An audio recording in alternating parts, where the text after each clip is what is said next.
have played 60 minutes. Once again, that was the score 2 nights ago after regulation in Montreal. Goaltending, always big in hockey, certainly magnified in a sudden death shootout like this. And let's ask Ron Hextall, one of the backup goaltenders throughout this series for Team Canada. I'm sure you'd rather be playing tonight, but looking out to see what's happening, what's going through those goaltenders' minds as they're getting set for sudden death? Well, you know, they're just going out there to do the best they can do. They're trying not to feel the pressure. It is hard, you know, you go into a game like this, if we lose, you know, it's all over. So Grant's feeling a lot of pressure right now, but he's the type of guy who can shake it. He's been in a lot of pressure situations, so I know he can handle it. As far as the other guy, you know, I don't know. I don't know much about him, and I don't know how he handles pressure, but I know Grant can. Does the other guy impress you? He's played well. I saw him at Rendezvous there, and he played really well. I think he struggled a little bit in this tournament, but, you know, it can happen to anybody. But I think he's a pretty good goalie. Looks to me as if the Soviet goaltenders do have one glaring weakness, it's perhaps your biggest strength, the ability to handle the puck, get the puck behind the net, move it out of the way. They don't seem to do that very much. I think the reason is because the rinks are bigger in Europe, and there's so much room behind the net, you can't stop the hard around dump. So I think it's, you know, with the bigger rinks, I don't think they can really handle as much as the North American goalies. I think that's a big reason for it. You know, this is a team game, and you're pulling for the team. Would it make a big difference to you if you were playing yourself? Well, you must be disappointed not to have started the game anyway. I'm disappointed, but on the other hand, I knew you had to go with one guy, whether it be myself, Grant, or Kelly, whoever was hot going into the first game, and Grant did play well, and he's got a bit of experience against particularly the Russians, and I mean, he's been in the league 6 or 7 years, and he's proved himself. So, you know, I can live with it. It is tough to sit and stand. It's probably tougher than playing, but nothing I can do about it. Let me ask you about your temper. That's one of the things a lot of the media people have speculated about. You're a terrific NHL goaltender. Some people, some critics have said maybe you're not predictable enough, you're too emotional to play international hockey. You've heard that. I haven't heard it. It's kind of unfair to say. I've played one game against the Russians in my life. I haven't played anybody else. I think it's very unfair. I think those people should take a look in the mirror and maybe give me a chance. You know, they say this about me and that about me, but hey, I'm out there to win, and I'll do what I have to do to win, and, you know, that's the bottom line, is to win. So I don't think it's fair to criticize me as far as European hockey is concerned, though. Well, when you played the Soviets, did you find that they played considerably differently than you would be used to in the NHL? Oh yeah, they play a lot differently. I thought they'd play much like Edmonton, but, you know, they were a lot different. If I played them again, I would make the adjustments. You know, I wasn't aware of how they did play. It's tough until you do play them. Now I'm aware of how they play, and I would make the adjustments. Are the adjustments the kind of things that you could do quickly and easily? Oh yeah, you can do them. It's not intuitive from one game to another game. It's just stand back in your net a little more. You know, they like to stick handle. They'll stick handle right in your crease, so it is different. It is easy to make adjustments. So. Going to pick a winner here tonight? Canada's going to win in the first 10 minutes. And who's going to score? I think Wayne Gretzky. Wow. Couldn't have picked a better guy. He's got a bunch of points already. Yeah. Ron Hextall, thank you very much. Okay. Right now we are going to sudden death overtime. Canada and the Soviet Union tied at 5. This is the Labatt Canada Cup on CTV. Just a minute 4 left in regulation. We go to sudden death one more time. We're joined now by one of the general managers with Team Canada, the general manager with the Montreal Canadiens, Serge Savard. And what they say about general managers are, get the players to the coach and let the coach make a winning team. Right now, I'm sure Mike would like some more bodies. Is that a big concern right now? You're really running out of legs? Well, it is, because we have a certain type of a player, a guy like Claude Lemieux, Denis, they're grinders type of a players, and we lost half of that on our club. So that's the rule of this tournament. You know, we allowed only to elect 20 skaters, but the rules are the same for everybody, I guess, and you have to live with them. We've never been hurt in the past. We get away with it all the time, but I think we should be allowed a couple more bodies. Going into overtime, as undermanned as this team is, what do you think the strategy has to be for Team Canada? It must be to score, to force, to be aggressive right away? Well, we have you know, most of our defensemen are offensive defensemen, and sometimes the thing that we don't want to do against them now at this point is to exchange scoring chances, and we have to play a very conservative hockey and trying not to give them any scoring chance.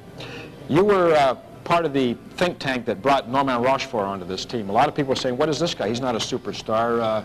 You were one of the key people pushing him. It looks like your pushing paid off, doesn't it? He's had a whale of a series. Well, I think tonight he's our best defenseman out there.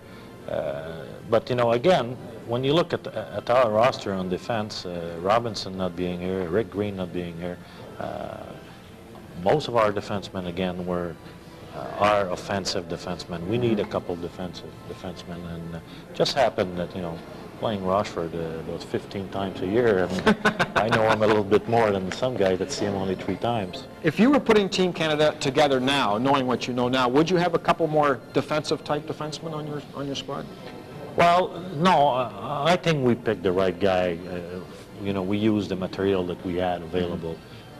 We could, you know, when you look back and you have 2-3 injuries like we have now, we can say, well, we could have kept Clark, we could have kept another guy, but it's easy to say after. And I don't know any tournament that we cannot say, well, we made a mistake. Sure, we made a mistake or two, and we're not perfect. Let me ask you about the other guys. The Soviets have a very impressive hockey team, lots of talented people. What are the top 2 or 3 you'd like to see on your team, maybe? Well, I'd like to see most of them, but I could use most of them. But I really like Mark Ruff and Bob, number 9, Krutov, and they're probably their top player, their top 2 players. Our top 2 players is Gretzky and Lemieux, and they're the 4 top scorers of this tournament. Do you think it's significant that our top scorers are centermen and their top scorers are wingers? Do you think that reflects the way we play in North America and the way they play in Europe? No, it just happened to be the just best happens to be the best talented people. They're shooting the puck a lot more than they did in the past, and they have to adjust their style to the North American styles. Against, I think we're facing the 2 top teams in the world right now, and I think it's great hockey.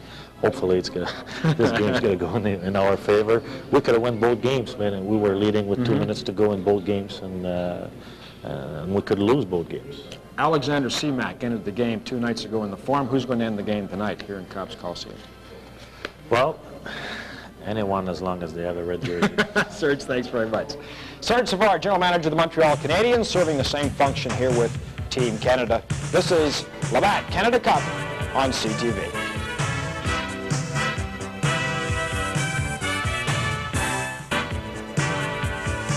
After 1 period of play, Canada led by 2. After 2 periods of play, Canada led by 1.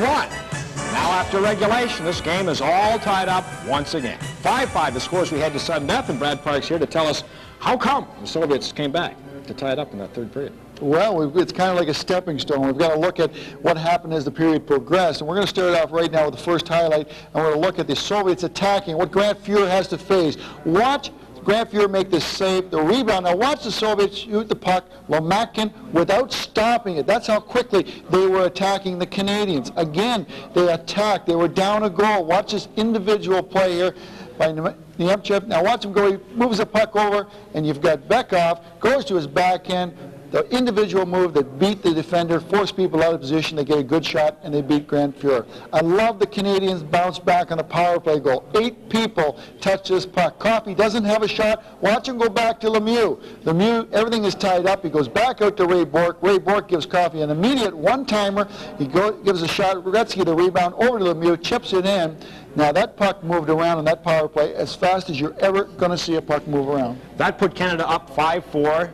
With just under 10 minutes to play, and for 8 minutes they held on. But then it was really an individual effort that brought the Russians back. It was, and I think that the one thing the Soviets have learned from hockey in North America is those individual efforts. And I'm going to show you one individual effort for each side. I want to look at Mario Lemieux, the big fella, is strong. Nobody's going to push this guy off the puck tonight. Look at him with a Soviet defender. He just holds him off.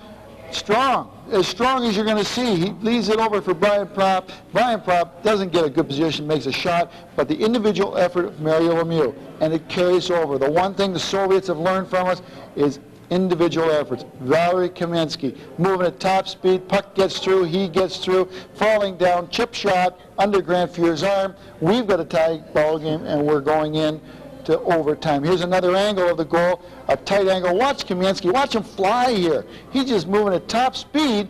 The 2 defenders are covering as much as they can, but that hole's in the middle. What an individual effort. You've got to give him a lot of credit. Canada came out barnstorming. First period, 17 shots in goal, 1 period. Yep. 13 shots in the second, so they dropped a few. Only 9 in the third. Is Canada starting to taper off? Well, it's also that they haven't been attacking because they haven't been behind. The Soviets have been attacking. Canada knows that they've got to go out and attack. They want to win tonight's overtime. Well, just like 2 nights ago, this is all tied up after 60 minutes of play. 5-5. Stay tuned for sudden death overtime. Canada and the Soviet Union. This is the Labatt Canada Cup on CTV.